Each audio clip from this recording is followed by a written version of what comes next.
Bonjour éclaireur Pro-Vérité, bonjour à tous mes condisciples de la classe éclaireur Pro-Vérité. Mon édito aujourd'hui a pour titre « Honte aux uns, pitié pour les autres ». Oui, la Côte d'Ivoire, depuis la présidence de son Excellence Ouattara, puissant Mogo devant l'Éternel, ne tarit pas d'invention. Oui, les Gouards ont tout inventé, au seul dessein de salir notre président et minorer les travaux titanesques dont il est l'auteur. Pour qui les a suivis, ceci s'apparente à un cirque avec des acteurs qu'ils sont, qui jouent les différents rôles de ceux qui les manipulent sans qu'ils ne s'en rendent compte eux-mêmes. Vous vous souvenez de si Ouattara venait au pouvoir, il transformerait toutes les églises en mosquées et obligerait toutes les chrétiennes à porter le niqab. Et puis, on ne mange pas goudron, dont la chef de file est Notre-Dame du nez refait et aux yeux tournants. Et puis, aujourd'hui, ils sont tous inquiets du fait que notre Prador a endetté significativement le pays. Alhamdoulilah. Si aujourd'hui cela vous parle, il y a du mieux. Grâce au grand président Ouattara, la chose économique a gagné leur intérêt, même s'ils n'y comprennent rien. D'ailleurs, pourquoi attendre quelque chose de déficient de personnes qui, à 42 ans, sinon plus, vivent encore chez tonton Apoy? Et que disent ceux qui sont en France et qui les manipulent? Je leur apprends que depuis ce matin, il est dit que la dette de la France en 2023 s'élève à 110,6% du PIB. La source, c'est l'INSEE et ça a été dit sur TF1. Qu'en dites-vous? À bientôt, en attendant que vous ayez le culot de venir nous apporter des éléments de réponse sur la plateforme Éclaireur Pro-Vérité. Merci et à bientôt. Vraiment merci, Mère Blanc. Merci encore pour ce brillant texte. Quand l'incapable n'arrive pas à faire ce que l'individu ordinaire fait, il va d'abord dire que c'est la chance qui a souri à l'homme capable. Mais lorsque cet argument ne tiendra pas, il dira « Ah non, c'est la chance qui n'est pas avec moi et donc tout le monde est contre moi. » Mes chers Gore et chers politiciens apprentis Tidiane Thiam, bienvenue sur le terrain du réel. On va vous pédaler. On va vous pédaler et vous allez savoir de quoi il est question. Ce n'est qu'une question de temps.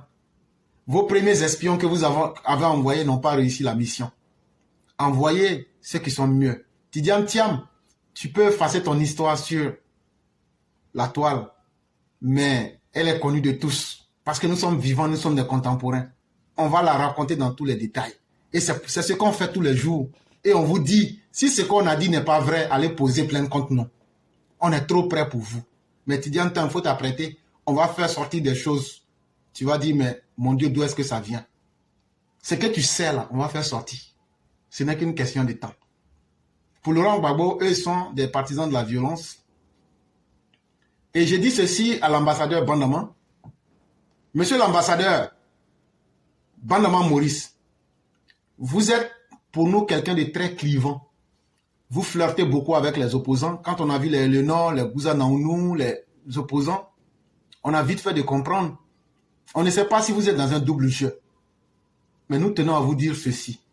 L'ambassade de la République de la Côte d'Ivoire à Paris est un lieu public. Et avec les lettres de noblesse qui lui ont été accordées aujourd'hui par le président de la République, le lieu qu'est l'ambassade de la Côte d'Ivoire ne peut pas être un défouloir. Ne peut pas être un lieu de désordre. Parce qu'il y a des blancs, il y a des gens respectables qui vont pour déposer, pour avoir leur visa, pour avoir des documents. Si des désœuvrés, des gens qui vivent de l'aide sociale, peuvent se lever le 13 avril 2024 et aller transformer l'ambassade en un capharnaüm, cela ne peut se faire qu'avec votre complicité. Et dès maintenant, nous préférons vous avertir. Vous pouvez déjà prendre les dispositions pour informer que l'ambassade est là pour les services administratifs de tous les Ivoiriens et de tous les individus respectables. C'est un lieu de travail, c'est un lieu qui est là pour tout le monde en tout temps et en tout lieu. Mais si on veut en faire un lieu de désordre, monsieur l'ambassadeur, nous vous promettons d'en faire un enfer le 13 avril 2024. Vous pouvez faire une note pour informer tout le monde. Les gars peuvent faire leur marche à la place Trocadéro. Ce n'est pas notre problème. Ils peuvent se promener, prendre toute la France, si la France l'accepte. Mais l'ambassade, par définition, est le territoire de la République de Côte d'Ivoire au sein de la République française. Et les désordres qu'on ne tolère pas en Côte d'Ivoire, si on les tolère devant l'ambassade, c'est que vous êtes le premier complice. Et ça, nous tenons déjà à vous le dire. Mais si vous voulez que ce désordre-là aille loin, sachez que le 13 avril 2023, les uns et les autres seront présents pour transformer le désordre en enfer.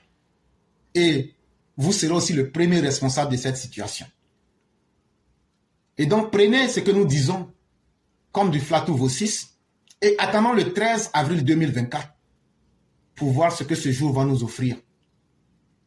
Mais nous n'accepterons pas que des violents, que des individus veulent transformer le non-droit en vérité et on va s'asseoir pour les regarder, ça jamais de la vie.